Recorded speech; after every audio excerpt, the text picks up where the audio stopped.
చూపును బట్టి తీర్పు తీర్చకు, విశ్లేషణతో సంగతులను తెలుసుకో. చూపును బట్టి తీర్పు తీర్చకు, విశ్లేషణతో సంగతులను తెలుసుకో. పరిశుద్ధ గ్రంథమునే పరిశోధించు, పరిశుద్ధ గ్రంథమునే పరిశోధించు. దూరమైన లోతైన సత్యాన్ని గ్రహించు, దూరమైన లోతైన సత్యాన్ని గ్రహించు. వాక్యాన్ని విశ్లేషించు, దైవ వాక్యాన్ని విశ్లేషించు, వాక్యాన్ని విశ్లేషించు, దైవ వాక్యాన్ని విశ్లేషించు.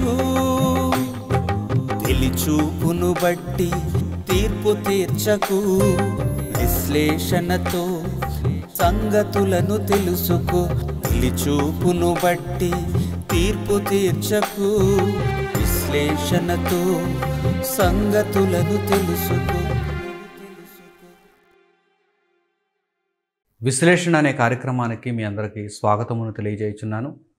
మన ప్రభువును రక్షకుడునైన యేసుక్రీస్తు వారి పేరిట నా ప్రియ సహోదరి సహోదరులారా, మీ అందరికీ నా హృదయపూర్వకమైన వందనములు. ప్రియులారా, శరీర సంబంధమైనటువంటి విషయాల్లో ఒకదానిని మించినటువంటి వస్తువు మరొకటి ఉంటుంది, ఒకదానిని మించినటువంటి ప్రయత్నం మరొకటి ఉంటుంది. అయితే ఆత్మ సంబంధమైనటువంటి విషయంలో ఏది ఉత్తమమైనది, ఏది మనము కోరుకోదగినది, దీనికి మించినది ఇక లేదు అని చెప్పడానికి ఏదైనా ఉందా?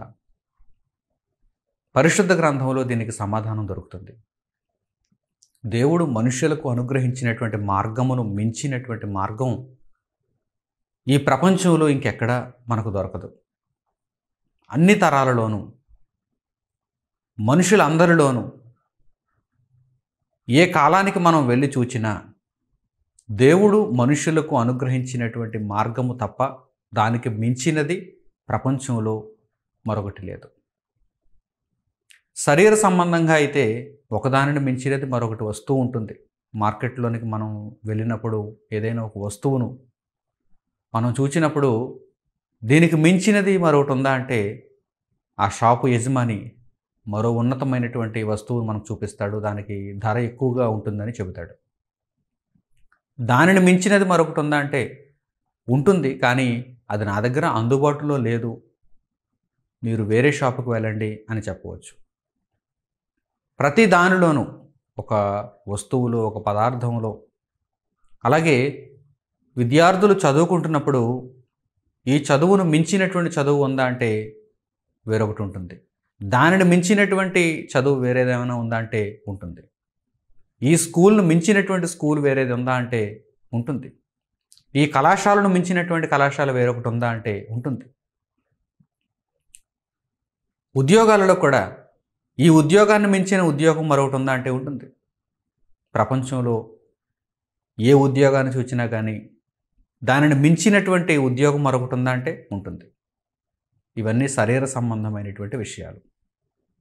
ఆత్మ సంబంధముగా మనము ఎంచుకోదగినటువంటి మార్గము, మనము నడవవలసినటువంటి మార్గము అత్యుత్తమమైనది మనకు కావాలి. ఎందుకంటే దానికి మించినది వేరొకటి ఉన్నప్పుడు ఆ వేరొక దాని దగ్గరికి మనం వెళ్ళాలి కదా. ఏదైతే అత్యుత్తమమైనదో దానికి మించినది వేరేది ఎక్కడా లేదు అన్నప్పుడు ఆ అత్యున్నతమైనటువంటి మార్గమందు మనం ప్రయాణించాలి. అప్పుడే మనకు శ్రేష్టమైనటువంటి బహుమానం దొరుకుతుంది. పరిశుద్ధ గ్రంథంలో మనం దేవుడు అనుగ్రహించినటువంటి మార్గమును ఆయా కాలాలలో చూచినప్పుడు దేవుడు మనుషులకు ఎప్పుడు ఆయన తన మాటలను తెలియజేసినా, తన విధులను తెలియజేసినా, తన ఆజ్ఞలను అనుగ్రహించినా కానీ అవన్నీ కూడా ఆత్మీయముగా అత్యున్నతమైనవి. నాటి కాలానికి ఆ మనుషులకు ఆ మార్గములు, ఆయన అనుగ్రహించినటువంటి వాక్యములు అత్యుత్తమమైనవి. ఆదాము కాలంలోనికి వెళ్ళి చూస్తే దేవుడు వారికి ఇచ్చినటువంటి ఆజ్ఞ, తోట మధ్యన ఉన్నటువంటి మంచి చెడ్డల తెలివినిచ్చే వృక్ష ఫలాలను మీరు తినకూడదు. ఆయన ఇచ్చిన ఆజ్ఞను మించినది వేరొకటి లేదు. వారు పాటించటానికి ఆయన అనుగ్రహించిన ఆజ్ఞను మించిన ఆజ్ఞ మరొకటి లేదు. అదే దేవుని యొక్క జ్ఞానము. దేవుడు మనుషులకు ఏదైనా చెప్పాడంటే అది ఎలా ఉంటుందంటే దానికి మించినది వేరొకటి లేదు అన్నట్టుగా ఉంటుంది. అలా చెబుతాడు ఆయన. కనుక ఆయన మాటలను ఎప్పుడూ కూడా పెడచెవిన పెట్టకూడదు, చులకనగా చూడకూడదు. ఆయన మాటలను మనం ఎలా చూడాలి? అత్యుత్తమమైనవిగా చూడాలి. దానికి మించినది వేరొకటి లేదన్నప్పుడు ఆయన మాటలు మనకు శిరోధార్యం అవ్వాలి. లోకమందు అనేక విషయాలలో దీనిని మించినది మరొకటి ఉంది, దీనిని మించినది మరొకటి ఉంది, దీనిని మించినది మరొకటి ఉంది అని మనం అనుకుంటున్నాం. కనుక ఈ విషయాలలో మనం వేరే దాని కొరకు ఆలోచించినా కానీ ఆత్మ సంబంధమైనటువంటి విషయాలలో ఒక్కసారి చరిత్రను మనం చూచినా, ప్రస్తుత కాలాన్ని మనం చూచినా, దేవుడు మనకు అనుగ్రహించినటువంటి జ్ఞానమును మించినది వేరొకటి లేదు, వేరొకటి కనిపించదు. ఇశ్రాయేలీలకు దేవుడు ధర్మశాస్త్రమును అనుగ్రహించాడు. ధర్మశాస్త్రమును మించినటువంటి జ్ఞానం నాటి కాలంలో ఏ జాతి ప్రజలలో అయినా కనిపిస్తుందా? ఇశ్రాయేలీలకు దేవుడు ధర్మశాస్త్రాన్ని అనుగ్రహించాడు. ధర్మశాస్త్రమును మించినది నాటి కాలంలో ఎవరిలోనైనా కనిపిస్తోందా? ఎవరిలోనూ కనిపించదు. అంత విశేషమైనది ధర్మశాస్త్రం, అంత అద్భుతమైనది ధర్మశాస్త్రం. ఎందుకు అనగానే దేవుడు అనుగ్రహించే ప్రతిదీ కూడా ఎప్పుడూ సాటి లేనిదిగా ఉంటుంది, దానికి మించినది వేరొకటి లేనిదిగా ఉంటుంది.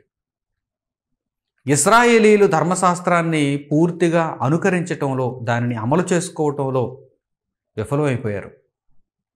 ఈ విషయం తెలియక, అంటే దేవుడు అనుగ్రహించిన ధర్మశాస్త్రంలో ఉన్నటువంటి విషయాలను మించినటువంటి విషయాలు మిగిలిన జాతి ప్రజల దగ్గర ఉన్నాయేమోనని ఆశపడ్డారు, భంగపడ్డారు.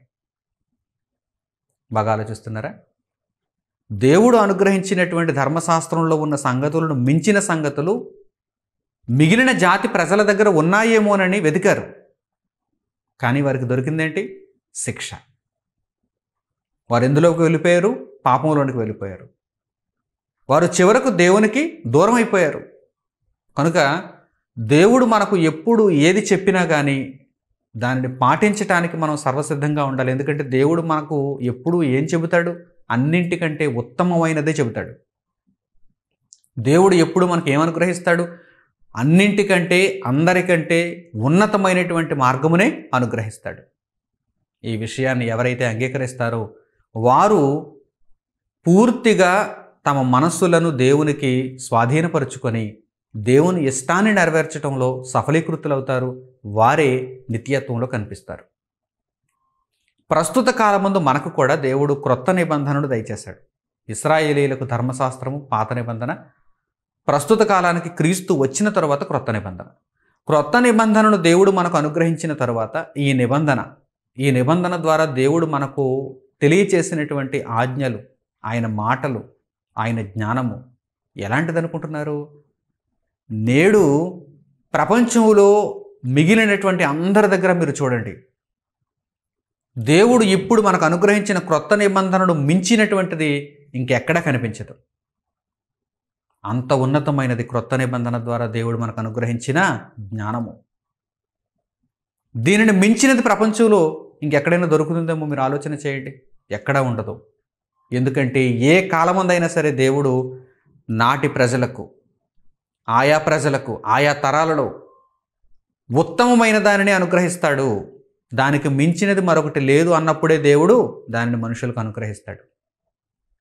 అందులోనూ ఇప్పుడు ఆయన అనుగ్రహించిన ఈ క్రొత్త నిబంధన ద్వారా ఆయన జ్ఞానము యేసుక్రీస్తు ప్రభు అనే మార్గము ద్వారా అనుగ్రహించిన జ్ఞానము. దీనికి ఇక ఏది సాటి కాదు. దీనికి ముందున్నవి కూడా, అంటే ధర్మశాస్త్రం కావచ్చు, అంతకు ముందు దేవుడు చెప్పినటువంటి ఆజ్ఞలు కావచ్చు, అవి కూడా క్రొత్త నిబంధనకు సాటి రావు. సర్వోత్తమమైనది, అన్నింటికంటే శ్రేష్టమైనది క్రీస్తు ప్రభు ద్వారా దేవుడు మనకు అనుగ్రహించిన రక్షణ మార్గము. దీనిని మించినది ప్రపంచంలో ఎక్కడా కనిపించదు. మరి అలాంటప్పుడు దేవుడు అనుగ్రహించినటువంటి ఈ క్రొత్త నిబంధన ద్వారా మనకు ఇవ్వబడినటువంటి ఆజ్ఞలను, దేవుని జ్ఞానమును మనము సంపూర్ణముగా నెరవేర్చుచున్నామా? దేవునిపై అమితమైనటువంటి విశ్వాసమును కలిగి ప్రేమ చేత దేవుని కొరకు కార్యములను మనం పూర్తి చేసుకోగలుగుతున్నామా? ఇంకా ఏదో లేదని దేవుని జ్ఞానమును పాటించకుండా దేవునిని విడిచిపెడుతూ మన ఇష్టానుసారంగా పోతున్నామా? ఒక్కసారి స్వవిమర్శ చేసుకోవాలి. ఒకసారి చరిత్రను చూస్తే అలా ఎవరైతే దేవుని మాటలను విడిచిపెట్టి వెళ్ళిపోయారో వారు పొందినది చివరికి శిక్షా ఫలమునే తప్ప శ్రేష్టమైన ఫలమునైతే కాదు. వారిని వారే పొడుచుకునే స్థాయికి వెళ్ళిపోయారు. వారిని వారే నాశనం చేసుకునే స్థాయికి వెళ్ళిపోయారు. మనం అలాంటి వారముగా ఉండకుండా ఉండాలంటే వాటిని దృష్టాంతములుగా నేర్చుకొని ఇదిగో ఇప్పుడు దేవుడు మనకు అనుగ్రహించినటువంటి జ్ఞానము సర్వశ్రేష్టమైనదని గ్రహించగలిగి మనోనేత్రములు తెరుచుకొని ఆయన మార్గంలో ఇక మరో ఆలోచన లేకుండా, రెండవ తలంపు లేకుండా మనం ముందుకు కొనసాగిపోవాలి. వ్రాయబడిన ఒక చక్కని మాటను ఈ సందర్భమై మీకు జ్ఞాపకం చేస్తాను. అపోస్తలుడైన పౌలు గారు హెబ్రీలకు రాసిన పత్రిక 7వ అధ్యాయము 26వ వచనాన్ని చూడండి. హెబ్రీలకు రాసిన పత్రిక 7వ అధ్యాయము 26వ వచనం.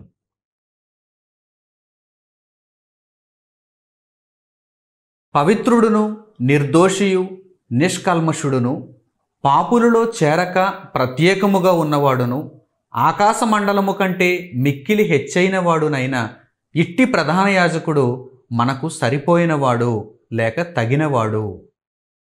యేసుక్రీస్తు ప్రభువు ద్వారా దేవుడు మనకు అనుగ్రహించినటువంటి ఈ మార్గమును గూర్చి మనం చక్కగా ఆలోచించగలిగితే ఆయన పవిత్రుడు, నిర్దోషి, నిష్కల్మషుడు, పాపులలో చేరక ప్రత్యేకముగా ఉన్నవాడు, మనలను నిత్యత్వానికి చేర్చగలిగినవాడు. ఇట్టి ప్రధాన యాజకుడు మనకు సరిపోయినవాడు, తగినవాడు.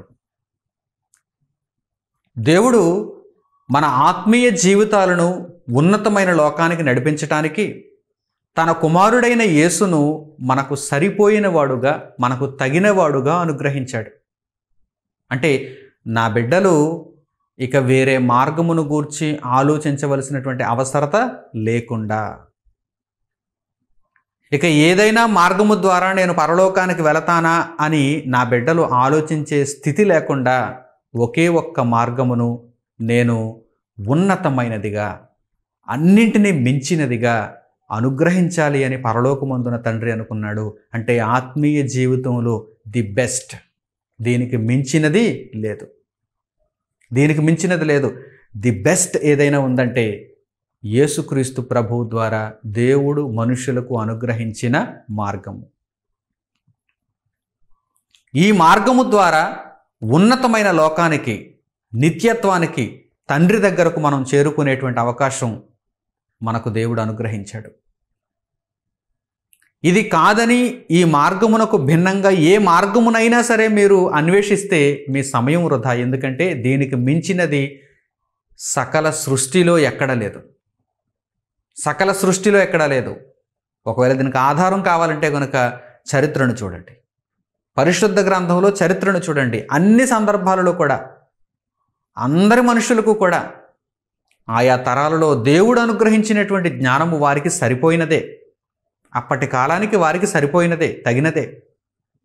అందువలన ఇప్పుడు దేవుడు మనకు అనుగ్రహించినటువంటి క్రీస్తు ప్రభు అనేటువంటి ఈ మార్గము మనకు సరిపోయినది కాదా? అవును, ఖచ్చితముగా మనకు సరిపోయినది, మనకు తగినది.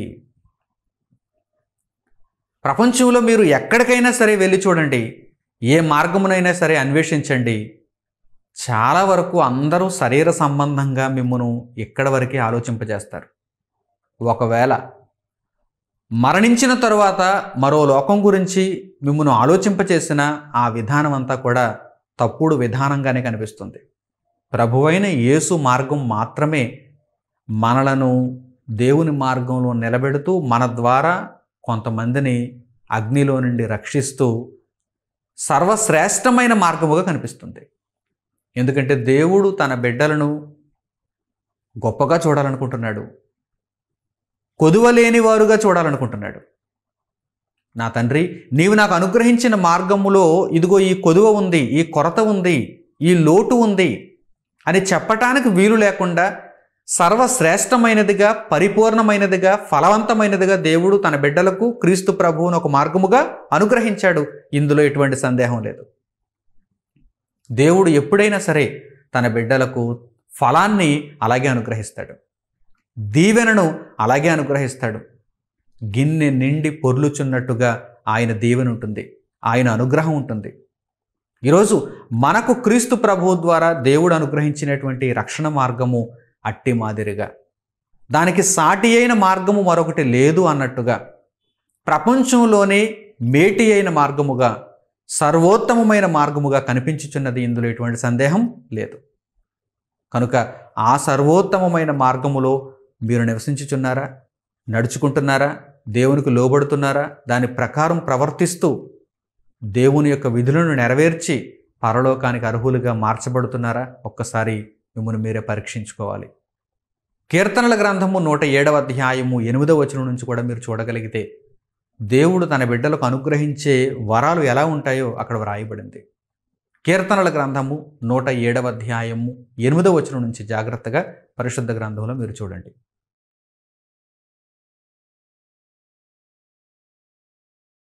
ఆయన కృపను బట్టియు నరులకు ఆయన చేయు ఆశ్చర్య కార్యములను బట్టియు వారు యెహోవాకు కృతజ్ఞతాస్తుతులు చెల్లించుదురుగాక.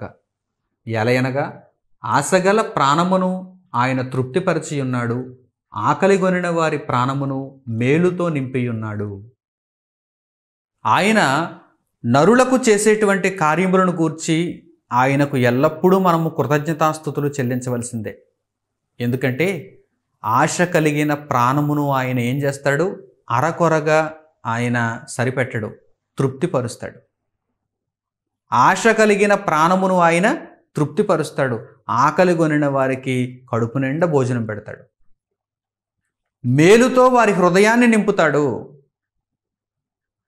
మనం భోజనాన్ని కడుపు నిండా చేసినప్పుడు ఇక మనకి వేరే ఆహారం మీదకి దృష్టి మళ్ళదు. ఎందుకంటే కడుపు నిండింది, నాకు సరిపోయిన ఆహారం నా కడుపులో పడింది, నాకు ఆరోగ్యాన్ని ఇచ్చే ఆహారం నా కడుపులో పడింది, నన్ను బ్రతికించేది అని మనం శరీర రీతిగా ఆలోచిస్తాం కదా. ఆత్మీయ జీవితాలలో కూడా దేవుడు మనకు అనుగ్రహిస్తున్నటువంటి ఆయన జ్ఞానమును గూర్చి మనం ఎలా ఆలోచించాలి, ఎలా భావించాలి?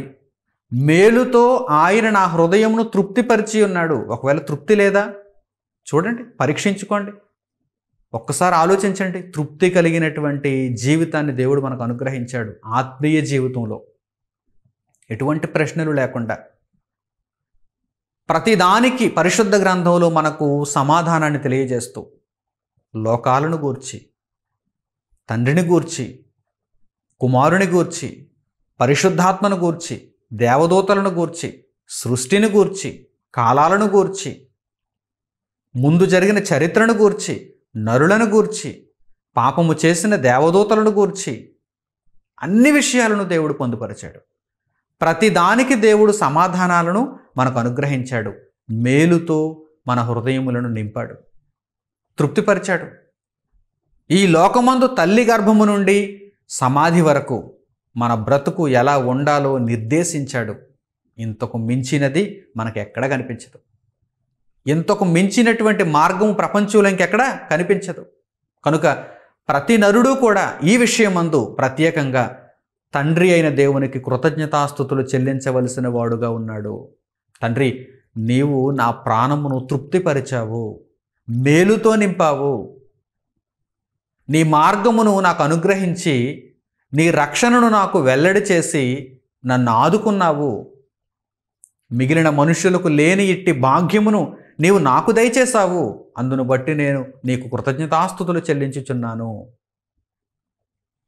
నీవు అనుగ్రహించిన కట్టడలను అనుసరించి నేను నడుచుకుంటాను.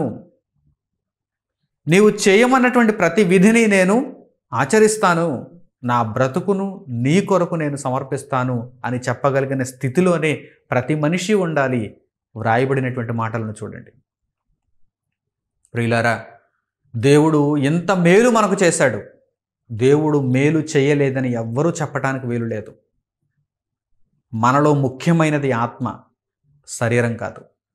మనలో ముఖ్యమైనది ఆత్మ. ఆత్మను రక్షించటానికి ఆయన అనుగ్రహించిన మేలును గూర్చి మనం ఆలోచన చేయగలిగితే ఆయన తన సొంత కుమారుణ్ణి మన కొరకు పంపించాడు.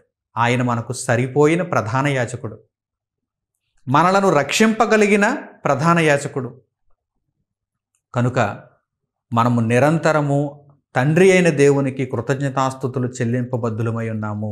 యేసుక్రీస్తు మార్గములో నిత్యము వెనుతిరిగి చూడకుండా నడుచుకొనవలసిన వారముగా ఉన్నాం. ఎందుకంటే సర్వోత్తమమైన మార్గమును దేవుడు మనకు అనుగ్రహించాడు.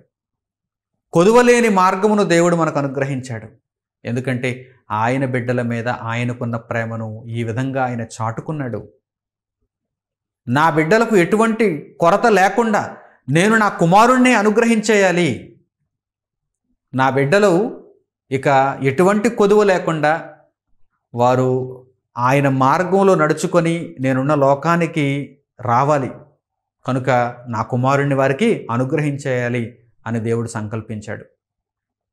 మనుష్యులలో ఎందరైతే నీతిమంతులు ఉంటారో వారందరూ కూడా ఆయన ద్వారా పరలోకానికి వచ్చేయాలి అని దేవుడు సంకల్పించాడు. ఆ మార్గము అన్నింటికంటే ఉత్తమమైనది, సర్వోత్తమమైనది. అలాగే కీర్తనల గ్రంథము 34వ అధ్యాయము 9వ వచనం నుంచి చూడండి. కీర్తనల గ్రంథము 34వ అధ్యాయము 9వ వచనం నుంచి,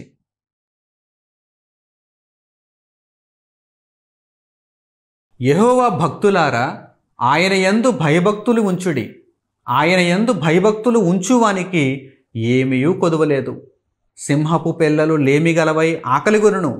యెహోవాను ఆశ్రయించు వారికి ఏ మేలు కొదువయ్యి ఉండదు. యెహోవా భక్తులారా ఆయన యందు మీరు నమ్మకం ఉంచండి, భక్తిని ఉంచండి, భయాన్ని చూపించండి. ఆయన మీకు ఏ లోటు చేయడు.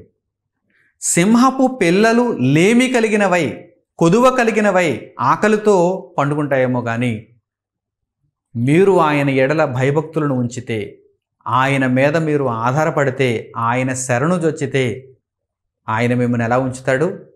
తృప్తి కలిగిన వారుగా ఉంచుతాడు, ఏ కొదువ లేని వారుగా ఉంచుతాడు. నా ప్రియులైన సహోదరి సహోదరులారా, మనందరికీ కన్నతండ్రి అయిన దేవుడు మన ఎడల చూపినటువంటి ప్రేమ చాలా అద్భుతమైనది. ఒక కొదువలేని మార్గాన్ని మన ముందు ఆయన ఉంచాడు. అదే యేసుక్రీస్తు ప్రభు అనే మార్గం. సింహపు పిల్లలైనా ఒకవేళ కొదువ కలిగినవిగా ఉంటాయి. సాధారణంగా అవి కొదువ కలిగినవిగా ఉండవు. వాటికి లేమి ఉండదు. కడుపు నిండా అవి ఆహారం తింటాయి, పండుకుంటాయి. సింహపు పిల్లలు కదా, సింహం వేటాడి తీసుకొస్తుంది. అంతకంటే మిన్నగా అంటున్నాడు దేవుడు. ఆ పోలికను చూపిస్తూ అంతకంటే మిన్నగా అడవికి రాజు అయినటువంటి సింహమునకు ఏదైనా సరే లొంగాల్సిందే. ఆ సింహము వేటాడి పట్టి తెచ్చిందంటే పిల్లలకు ఆహారం దొరుకుతుంది, కడుపు నిండా ఆహారం దొరుకుతుంది. సింహపు పిల్లలైనా ఒకవేళ లేమి కలిగినవై ఉంటాయి, కొదువ కలిగినవై ఉంటాయి. కానీ నా బిడ్డలు అంటున్నాడు దేవుడు, నా యందు భయభక్తులు ఉంచిన వారు కొదువ లేనివారుగా ఉంటారు. ముఖ్యంగా ఆత్మ విషయంలో ఆయన ఈ విషయాన్ని మనకు నేర్పిస్తున్నాడు. శరీర సంబంధంగా ప్రకృతిని ఎంత గొప్పగా ఆయన తయారు చేసి ఇచ్చాడు. శరీర సంబంధంగా ఏ లోటైనా ఉందా? మనం ఎప్పుడైనా అడిగామా, నాకు ఈ రంగు కావాలి, ఈ రుచి కావాలి అని? తల్లి గర్భంలో నుండి వచ్చేటప్పుడు ఈ ప్రకృతిలో నాకు ఇన్ని రంగులు ఉండాలి, ఇన్ని రుచులు ఉండాలి, ఇన్ని పదార్థాలు ఉండాలి అని ఎప్పుడైనా ఏమైనా అడిగి మనం వచ్చామా? వచ్చిన తర్వాత చూసాము, చూసిన తర్వాత మురిసిపోయాము.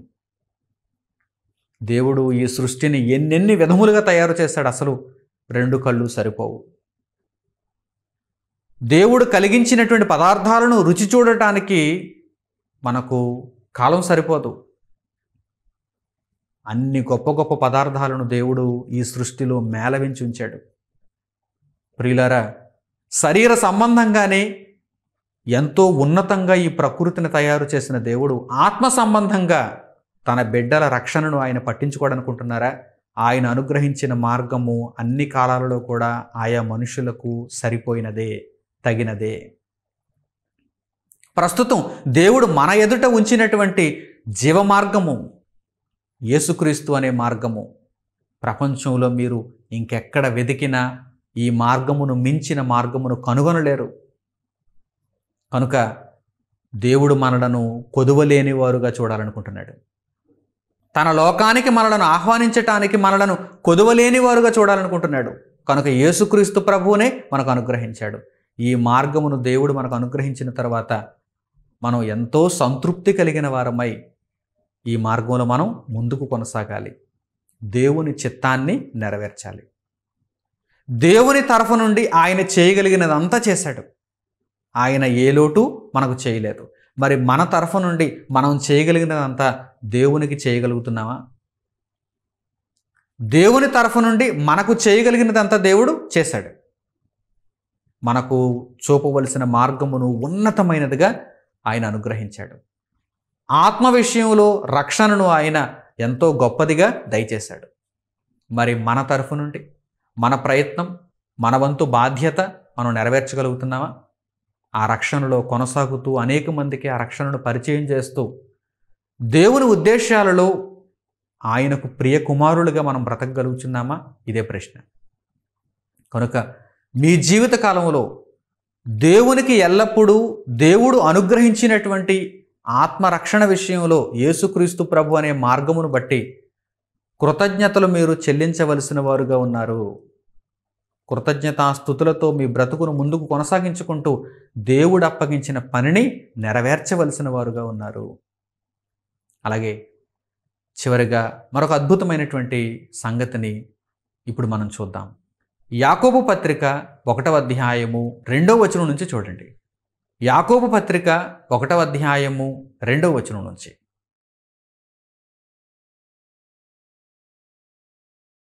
నా సహోదరులారా, మీ విశ్వాసమునకు కలుగు పరీక్ష ఓర్పును పుట్టించునని ఎరిగి మీరు నానా విధములైన శోధనలలో పడినప్పుడు అది మహానందమని ఎంచుకొనుడి. మీరు సంపూర్ణులను అనూనాంగులను ఏ విషయములోనైనను కొదువలేని వారునై ఉండునట్లు ఓర్పు తన క్రియను కొనసాగింపనీయుడి. ప్రతి విషయంలో కూడా మీరు సంతృప్తి కలిగిన వారుగా ఉండాలి. దానికి మీకు ఓర్పు కావాలి. దేవుని జ్ఞానము మీకు అర్థమైన తర్వాత, దేవుని వాక్యంలో ఉన్నటువంటి సర్వసత్యము మీరు తెలుసుకున్న తర్వాత ఓర్పు కలిగిన వారై చంచల మనస్కులై ఉండకూడదు. అంటే దేవుడు అనుగ్రహించిన సర్వోన్నతమైన మార్గమును కూడా విడిచిపెట్టి ఏదో నాకు ఇంకెక్కడైనా మరో మార్గం దొరుకుతుందేమో, నా శరీరాన్ని సుఖపెట్టేటువంటి మార్గాలు ఏవైనా ఉంటాయేమోనని మీరు ఆశపడ్డారా? భంగపడినట్టే, నష్టపోయినట్టే. కనుక దేవుని మాటలను మనం వింటున్నప్పుడు జాగ్రత్త పడాలి. అటువంటి చంచలమైనటువంటి మనస్సు మనలో ఉందేమో పరీక్షించుకోవాలి. స్థిరమైన మనస్సు ఎప్పుడు కలుగుతుందంటే ఓపిక ఉన్నప్పుడు కలుగుతుంది. దేవుని మార్గంలో చక్కగా మనం ముందుకు కొనసాగాలంటే ఓపిక అవసరం. ఓర్పు మనలో తప్పకుండా ఉండాలి. ఈ ఓర్పుతో దేవుడు దయచేసినటువంటి సర్వోన్నతమైనటువంటి మార్గములో మనం ముందుకు కొనసాగితే బహుమతి మనదే. ఆ బహుమతి మనదే. కనుక దేవునికి ఎల్లప్పుడూ కృతజ్ఞతలు చెల్లిస్తూ ఆయన అనుగ్రహించిన మార్గంలో ఓర్పుతో ఆ గురి యొద్దకు మనం పరిగెత్తచ్చు. ఆ బహుమతిని అందుకోవటానికి క్రీస్తు ప్రభు మార్గంలో సంతోషముతో ప్రయాణం చేసేవారముగా ఉండాలని మిమ్మల్ని అందరినీ హృదయపూర్వకంగా కోరుకుంటూ దేవుని వాక్యమును ఇంతటితో ముగిస్తున్నాను. తండ్రి అయిన దేవునికి ప్రార్థనలో ఏకీభవించండి. పరిశుద్ధుడును ప్రేమామయుడునైన మా కన్న తండ్రి, ప్రతి కాలములోనూ మనుషులకు మీ నుండి అనుగ్రహింపబడినటువంటి జ్ఞానము సర్వోత్తమమైనది. ఈ కాలమందు తండ్రి మీరు మాకు దయచేసినటువంటి ఈ నిబంధన, క్రొత్త నిబంధన, యేసుక్రీస్తు ప్రభు ద్వారా మీరు మాకు దయచేసినటువంటి మార్గము సర్వశ్రేష్టమైన మార్గము. తండ్రి, ఈ జ్ఞానము మా జీవితాలలో మీరు మాకు దయచేసినటువంటి అత్యున్నతమైనటువంటి వరము. ఈ విషయమును ఎల్లప్పుడూ జ్ఞాపకమందు ఉంచుకుంటూ మిమ్మును స్తుతిస్తూ ఘనపరుస్తూ మిమ్మును గూర్చి క్రీస్తు ప్రభువు ద్వారా అనేకులకు పరిచయం చేస్తూ క్రీస్తు సువార్తను వ్యాప్తి చేస్తూ రక్షణను ప్రకటిస్తూ నాయన మీ సేవలో తరించగలగటానికి అత్యున్నతమైన మార్గములో ఉన్నందుకు ఎల్లప్పుడూ సంతోషపడుతూ ఓర్పుతో ఈ మార్గమును కొనసాగించుకోవటానికి సహాయమును అనుగ్రహించమని మిమ్మల్ని కోరుకుంటూ మా ప్రార్థనా విన్నపములను మా ప్రభువును రక్షకుడునైన యేసుక్రీస్తు వారి పేరిట మిమ్మల్ని అడుగుచున్నాము తండ్రి. ఆమేన్. మన తండ్రి అయిన దేవుని ప్రేమ, మన రక్షకుడైన యేసుక్రీస్తు వారి కృప, పరిశుద్ధాత్ముని అన్యోన్య సహవాసము మనందరికీ సదాకాలము తోడే నడిపించునుగాక. ఆమేన్. అందరికీ వందనములు. సెలవు.